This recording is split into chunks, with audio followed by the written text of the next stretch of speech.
Elite Group vari Ixora 2.5, 3 and 3.5 BHK ultra luxurious apartments JNTU Hyderabad. మరిన్ని వివరాలకి ఈ కింద నంబర్ని సంప్రదించండి. ప్రపంచ ప్రఖ్యాతిగాంచిన ఓరుగల్లులో ప్రపంచ సుందరీమణుల పర్యటన మొత్తం ఓరుగల్లు వ్యాప్తంగా ఓవైపు సంతోషాన్ని ఒక ప్రతిష్టాత్మకంగా తీసుకొస్తుంటే మరోవైపు కొన్ని జీవితాలు మాత్రం అగమ్య గోచరంలోకి వెళ్ళాయన్నటువంటి ఒక ఆందోళన మాత్రం వరంగల్ పరిధిలోని ఇక్కడ ఆర్ఈసీ నుండి మొదలు పెడితే కాజీపేట అలాగే వరంగల్ పట్టణంలో కూడా అనేక మంది చిరు వ్యాపారుల జీవితాలు ఆగమవుతున్నటువంటి ఒక ఆందోళన మరోవైపు కొనసాగుతుంది. ప్రస్తుతానికి ఇప్పటి వరకు వాళ్ళ చిరు వ్యాపారుల సంస్థలపై కొంత ఇబ్బందికర పరిస్థితున్న నేపథ్యంలో ఇక్కడ వరంగల్కి సంబంధించినటువంటి నాయకులు కూడా నిరసనకు పిలుపునిస్తున్నటువంటి పరిస్థితి. ప్రస్తుతానికి వరంగల్ మాజీ పశ్చిమ ఎమ్మెల్యే దాస్యం వినయ్ భాస్కర్ గారు ఉన్నారు. ఒకసారి వారితో మాట్లాడే ప్రయత్నం చేద్దాం. ప్రస్తుతానికి చెప్పండి అన్న, ఎట్లుంది పరిస్థితి ఇక్కడ? ఈరోజు చిరు వ్యాపారులకు మనందరికి కూడా తెలుసు 2014లో చట్టం చేసిండ్రు. ఆ చట్టంలో మా బీఆర్ఎస్ పార్టీ పార్లమెంట్ సభ్యులు కూడా మరి దీన్ని ఆమోదించి ఖచ్చితంగా ఈ చట్టం ఉండాలని చెప్పి చిరు వ్యాపారులకు కొన్ని హక్కులు కల్పించారు. ఏంది వాళ్ళు చేసుకునేటువంటి వ్యాపారానికి మున్సిపల్ అధికారులు కానీ పోలీసు ట్రాఫిక్ కానీ ఎవరు కూడా ఆటంకం కలిగించవద్దు, వారికి భద్రత కల్పాలని ఆ చట్టంలో ఉన్నది. అదేవిధంగా వాళ్ళకు ఆర్థికంగా కూడా సాయం చేయాలని ఉన్నది. కానీ మరి ఈరోజు చూసినట్టయితే గత 15-16 నెలల నుంచి ఈ కాంగ్రెస్ ప్రభుత్వం అధికారంలోకి వచ్చిన నాటి నుంచి ఇటు రైతాంగం కానీ ఇటు ఆటో డ్రైవర్లను కానీ సంఘటిత అసంఘటిత కార్మికులు కానీ మరి అదేవిధంగా మహిళలను కానీ అన్ని వర్గాలను ఏదైతే దగా చేసి దోపిడీ చేసి అన్యాయం చేసిందో చివరికి చిరు వ్యాపారుల మీద కూడా పడి ఈరోజు మరి ఎవరో విశ్వవ్యాప్తంగా విశ్వ సుందరులు వస్తున్నారని చెప్పి ఈరోజు మా చిరు వ్యాపారులను మరి 2 రోజుల నుంచి వందలాది దుకాణాలను నేలమట్టం చేసి వారు చిన్న చిన్న వ్యాపారాలు చేసుకొని చిన్న మరి లోన్లు తెచ్చుకున్నటువంటి 20,000, 40,000, 1,00,000, 2 లక్షలతోని మరి పెట్టుబడి వ్యాపారం చేసుకొని మిత్తిలకు తెచ్చుకున్న వాళ్ళందరినీ కూడా మరి వీధి పాలు చేయడం జరిగింది, రోడ్ల మీద ధ్వంసం చేయడం జరిగింది. మేము ఈ సందర్భంగా మేము ఈ ప్రభుత్వాన్ని హెచ్చరిస్తున్నాం, మున్సిపల్ అధికారులకు హెచ్చరిస్తున్నాం, మేయర్ని హెచ్చరిస్తున్నాం, శాసనసభ్యులను హెచ్చరిస్తున్నాం, కాంగ్రెస్ నాయకులను హెచ్చరిస్తున్నాం, పోలీసు అధికారులకు కూడా హెచ్చరిస్తాం. ఖచ్చితంగా 2 రోజుల వ్యవధిలో ఎక్కడనైతే మీరు విధ్వంసం చేసినరో, ఎక్కడనైతే వారిని దగా చేసినరో, ఏ స్థలాల్లో అయితే మరి వారు వ్యాపారం చేయకుండా ఎక్కడికైనా నీలమట్టం చేసినరో ఆ స్థలాలన్నిటిని కూడా వాళ్ళు వ్యాపారం చేసుకునే విధంగా మంచి వాతావరణం చేయాలి. అదేవిధంగా మున్సిపల్ అధికారులకు మేయర్కి హెచ్చరిస్తున్నాం, ఖచ్చితంగా మరి నష్టపరిహారం కట్టియాలి. లేకుంటే మాత్రం బీఆర్ఎస్ పార్టీ మరి చిరు వ్యాపారులకు అండగా ఉండి దశల వారీగా మరి ఆందోళన చేస్తాం. అదేవిధంగా మీరు చూసినట్టయితే 2014లో ఈ పార్లమెంట్లో చట్టం ఏర్పడిన తర్వాత 2014లో తెలంగాణ రాష్ట్రం ఏర్పడిన తర్వాత తెలంగాణ తొలి ముఖ్యమంత్రి, తెలంగాణ తొలి మున్సిపల్ శాఖ మంత్రి వాళ్ళు కేటీ రామారావు గారు మరి ఈ నగరంలో అనేక చోట్లలో మరి వెండింగ్ జోన్స్ నిర్మాణం చేయడం జరిగింది. పండ్ల వ్యాపారాలకు పండ్ల మార్కెట్ ఏర్పాటు చేయడం జరిగింది, కూరగాయలు అమ్ముకునే వాళ్ళకు కూరగాయల మార్కెట్ ఏర్పాటు చేయడం జరిగింది. అదేవిధంగా మరి పూలు అమ్ముకునే వాళ్ళకు పూలు అమ్ముకునే విధంగా గప్చుప్ పండ్ల వాళ్ళకు వెండింగ్ జోన్స్. అదేవిధంగా చివరికి మా మెకానిక్ సోదరులు కూడా మరి వాళ్ళు మెకానిక్ చేసి జీవనోపాధి కొనసాగించే విధంగా వాళ్ళకు అనుకూలంగా మెకానిక్ షెడ్లను కూడా ఏర్పాటు చేసిన ఘనత బీఆర్ఎస్ ప్రభుత్వం. అయితే ఈ కాంగ్రెస్ ప్రభుత్వాన్ని చిరు వ్యాపారులను వ్యాపారం చేయకుండా కూలగొట్టి నీలమట్టం చేసినటువంటి నీచమైనటువంటి చరిత్ర ఈ కాంగ్రెస్. అందుకే హెచ్చరిస్తున్నాం, 2 రోజుల వ్యవధిస్తున్నాం, ఖచ్చితంగా వాళ్ళ వ్యాపారికి ఎవరు అడ్డం వచ్చినా కూడా మీ తడాకా చూస్తామని చెప్పి హెచ్చరిస్తాం. ఓకే, ఇంతకుముందు కూడా 3 వారాల పాటు కూడా ఇలాగే బంద్ చేయడం వల్ల అనేక ఇబ్బందులు పడుతున్నాము. గిరిగిరి తీసుకున్నటువంటి వాళ్ళ జీవితాలు కూడా ఆగమవుతున్నాయి. కనీసం వాళ్ళు వచ్చిన వాళ్ళకి ఎట్లా డబ్బులు ఇవ్వాలన్నటువంటి ఒక ఆందోళన మాత్రం వాళ్ళలో కనిపిస్తుంది. అసలు తమకు దిక్కెవరన్నటువంటి ఒక ఆందోళన మాత్రం నిన్నటి నుంచి వాళ్ళు చాలా ఇబ్బందులు పడుతున్నటువంటి పరిస్థితి. మీరేమో 2 రోజుల టైం అంటున్నారు, నిజంగా ఇట్లా జరిగే పని అనుకుంటున్నారా ఇప్పుడు? ఖచ్చితంగా అంటే మేము హెచ్చరిస్తున్నాం. ఈ నగరం విశ్వవ్యాప్తంగా పేరు పొందే విధంగా మీరు ఏ కార్యక్రమం చేయండి, అదే సమయంలో చిరు వ్యాపారుల పొట్టగొట్టొద్దు, కార్మికుల పొట్టగొట్టొద్దు, ఆటో డ్రైవర్ల పొట్టగొట్టొద్దు. సంఘటిత అసంఘటిత కార్మిక లోకానికి వారికి ఉన్నటువంటి హక్కులు, చట్టంలో ఏదైతే హక్కులు ఉన్నాయో పార్లమెంట్ ఏదైతే చట్టం చేసిండ్రో ఆ చట్టాన్ని అమలు చేయాలని కోరుతున్నాం తప్ప మరి వేరే కాదని సందర్భం. ఓకే, మే మాసం అంటేనే కార్మికులకు ఒక ఉత్సాహమైనటువంటి నెలగా అనుకోవచ్చు. కానీ మే మాసం కూడా పూర్తి కాకముందుకే ఇంత కర్కశత్వం మాపై చూపిస్తున్నటువంటి ఆవేదన వాళ్ళలో కలుగుతుంది. నిజంగా ఈ చట్టాలని వీళ్ళు అతిక్రమిస్తున్నారా, లేకపోతే చట్టాల మీద వాళ్ళకు అవగాహన లేకనా, లేకపోతే ఎందుకు ఇంత జరుగుతుంది, కార్మికుల మీద ఎందుకు ఇంత ఇబ్బంది పడుతుంది అనుకోవచ్చు? అంటే వాస్తవంగా అందరూ కూడా ప్రపంచవ్యాప్తంగా మేడే ఒకే ఒక రోజు జరుపుతారు. కానీ మేము ఈ నగరంలో మరి తెలంగాణ రాష్ట్రం ఏర్పడిన తర్వాత కేసీఆర్ గారు ఒక కార్మిక పక్షపాతి కాబట్టి వారి బాగోగులు ఆ కుటుంబాల శ్రేయస్సు కోరిన వ్యక్తిగా మరి ఆ రోజు కార్మిక చట్టాలు అనేక మరి కార్మిక చట్టాలు తేవటం జరిగింది. మరి కార్మిక లోకం అవగాహన ఉందో లేకనో చదువుకున్న వాళ్ళు అందరూ ఉంటారు కాబట్టి ఆ చట్టాలపైన వాళ్ళకి అవగాహన లేదు కాబట్టి ఆ చట్టాలు వాళ్లకు మరి వారి హక్కులను కల్పించే విధంగా ఉన్నాయని చెప్పి మరి గత 10 ఏళ్ల నుంచి కూడా కార్మిక మాసోత్సవాలు చేస్తున్నాం. అందులో భాగంగానే మరి ఇటు సంఘటిత అసంఘటిత కార్మికులతో పాటు చిరు వ్యాపారులకు కూడా అవగాహన చేసే విధంగా అనేక కార్యక్రమాలు చేసినాం.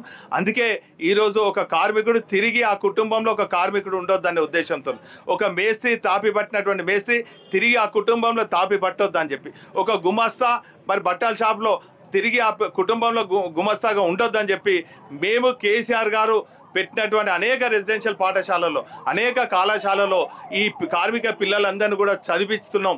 ఈ చిరు వ్యాపారుల పిల్లలందరినీ కూడా చదివిస్తున్నాం. కాబట్టి ఈరోజు మేము చాలా గర్వంగా ఉంది. 10 ఏళ్ల నుంచి ఈ కార్యక్రమం చేస్తుంటే మా చిరు వ్యాపారుల పిల్లలు డాక్టర్లు అయినరు, ఇంజనీర్ అయినరు, మా ఆటో డ్రైవర్ల పిల్లలందరూ కూడా మరి ఎంబీబీఎస్ చేసిండ్రు, ఐఐటీలు చేసిండ్రు, విదేశాలలో పోయినరు ఈ 10 ఏళ్ల కాలంలో. కానీ మరి ఈ 10-15 నెలల్లో ఈ కార్మిక లోకం ఆటోలందరూ కూడా మరి ఈరోజు దీన అవస్థలో ఉన్నారు, ఆత్మహత్యలకు దారితీస్తున్నారు. అందుకే వారికి ఆత్మస్థైర్యం మరి దెబ్బతినకుండా విధంగా వారికి ధైర్యం ఇచ్చే విధంగా ఈ కార్మిక మాసోత్సవం చేస్తాం. ఓకే, మొన్న రీసెంట్గా పబ్లిక్ గార్డెన్ దగ్గర కూడా ఇట్లాంటినే స్ట్రీట్ వెండర్స్ మధ్యనే గొడవ జరుగుతుంది. అంటే ఇది ఏ స్ట్రాటజీ తీసుకుంటుంది? చివరికి వెళ్ళేసరికి రాజకీయ రంగు పులుముకుంటున్న నేపథ్యంలో ఇక్కడ ఒక పార్టీల మధ్యన సమన్వయంతో చిరు వ్యాపారుల మధ్య ఇబ్బందులు పడుతున్నటువంటి ఒక ఆందోళన మాత్రం వాళ్ళలో కనుక్కున్నది. ఈ చిరు వ్యాపారుల పరిస్థితి ఏందనుకోవచ్చు? ఇప్పుడు వాళ్ళకి భరోసా ఎవరు ఇస్తారనుకోవచ్చు? మీరు ఈరోజు చూసినట్టయితే 10 ఏళ్ల నుంచి మీరు ఎక్కడైనా అడగండి, అన్ని పార్టీలలో వ్యాపారం చేసుకుంటారు. ఈరోజు చట్టాన్ని ఉల్లంఘించొద్దు, చట్టాన్ని ఏ పార్టీ కానీ ఏ అధికారి కానీ మరి వాళ్ళ చేతిలో తీసుకోవద్దని చెప్పి చట్టంలో ఉన్నటువంటి హక్కులను చిరు వ్యాపారులకు తెలియజేస్తున్నాం.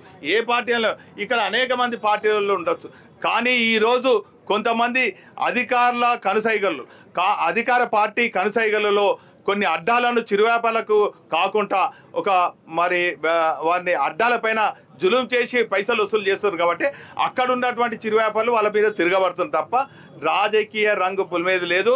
చిరు వ్యాపారులు ఏ పార్టీలో ఉన్నా కూడా వారి హక్కుల కాపాడేదానికి బీఆర్ఎస్ పార్టీ ఉంటుంది. ఓకే, 2014లో కార్మిక చట్టాలు వచ్చిన తర్వాత అప్పటి నుండి ఇప్పటి వరకు కూడా చిరు వ్యాపారులు ఒక బాధ్యతతోటి ఒక రెస్పాన్సిబిలిటీ ఉన్నటువంటి నేపథ్యంలో కూడా అనేక చట్టాలు కూడా వాళ్ళకి వర్తింపజేసేటువంటి ప్రయత్నం చేస్తున్నామని చెప్పి అంటున్నారు. కానీ ఇప్పుడు చూస్తే మాత్రం ఇక్కడ అందాల పోటీల నెపంతో ఇక్కడ కొంతమంది జీవితాలు ఆగమవుతున్నటువంటి పరిస్థితి తీసుకొస్తున్నారు. దీనికి సంబంధించి కూడా చాలా మంది కార్యకర్తలు కూడా ఇబ్బందులు పడుతున్నారు. చాలా వరకు బాధితులు ఉన్నారు. ఒకసారి మనం బాధితులతో మాట్లాడేటువంటి ప్రయత్నం చేద్దాం. ఏం జరిగిందమ్మా? మీరు మీ జీవన విధానం ఎట్లా కొనసాగేది? ఇప్పుడు ఏం జరిగింది? ప్రస్తుతానికి మీ ఇబ్బందులు ఏంటి? నిన్న చెప్పకుండా చేయకుండానే బండ్లన్నీ కులగొట్టారు సార్. మాకు చెప్పినా మేము పక్కకు జరుపుకునేటోళ్ళం, అంతకుముందు చెప్పినా కానీ తీసుకున్నాం సార్. ఇప్పుడు అయితే ఈసారి అయితే అసలు చెప్పలేదు. ఎందుకంటే మేము ఆ పని చేసుకునే కదా సార్ బతికేది, కొబ్బరి బొండలు కొట్టుకునే కదా మేము బతికేది, మా పిల్లలని చదువుకునేది. పిల్లలు చూద్దాం మంచిగా ఉంటలేరు. మా పాపకి అయితే మైండ్లో పుండయింది, ఆమెకి బొచ్చడు పైసలు ఖర్చు పెట్టుకున్నాం సార్. ఆ పని చేసుకుని మేము బతుకుతున్నాం సార్. ఎందుకంటే మాకు ఏం చెప్పకుండా కులగొట్టారు. మేము ఏం చేయాలి సార్? మేము ఎలా బతకాలి? ఎక్కడ పోయి బతకాలి? ఇప్పుడు మీ ఆర్థికంగా ఎంత ఇబ్బంది జరుగుతుంది అనుకోవచ్చు? ఇప్పుడు చాలా ఇబ్బంది జరుగుతుంది సార్. మాకు వాళ్ళ గురించి మున్సిపాలిటీ గురించి బాగా చాలా ఇబ్బంది జరుగుతుంది సార్. మాకు చాలా మీదేందమ్మా? మీకు ఇబ్బంది ఏంటి? మాది కుండలు సారు. నిన్న కుండలు చెప్పకుండా చేయకుండా వచ్చి కుండలు ఇక్కడ మర్కజ్ స్కూల్ పంటి జేసీబీ తీసుకొచ్చిళ్ళు, ఎక్కిచ్చిళ్ళు, తడకలు మొత్తం పలుకొట్టించిళ్ళు. అదంతా నాకు షుగర్ బీపీ ఉన్నది. ఎండల ముసలాయిన నేను ఆగమయ్యాల పెట్టలే. నేను పెట్టి 30-40 ఏళ్ళు ఆడు ఉండబట్టి నేను 30-40 ఏళ్ళ బట్టి ఉంటానా. ముసలాయిన నేను అడ్డం పడ్డాం ఎండల. అయినా మమ్మల్ని షుగర్ బీపీ ఉన్నది. మాకు ఎందుకు మీకు ఎన్ని రోజులు సంపాదిస్తారు అది ఇది అని బెదిరిస్తారు మమ్మల్ని. సరే అమ్మా, మీ ఇబ్బంది ఏందమ్మా? బండి సార్ 40 సంవత్సరాల నుంచి నేను రోడ్డు మీదనే బతికినా సార్. నేను ఇప్పుడు పోలీసు వాళ్ళు పనులు పెట్టించలే, మున్సిపల్ వాళ్ళు పనులు పెట్టలే. పనులు అన్ని నల్లగాయి, పనులు అన్ని ఖరాబ్ అవుతున్నాయి.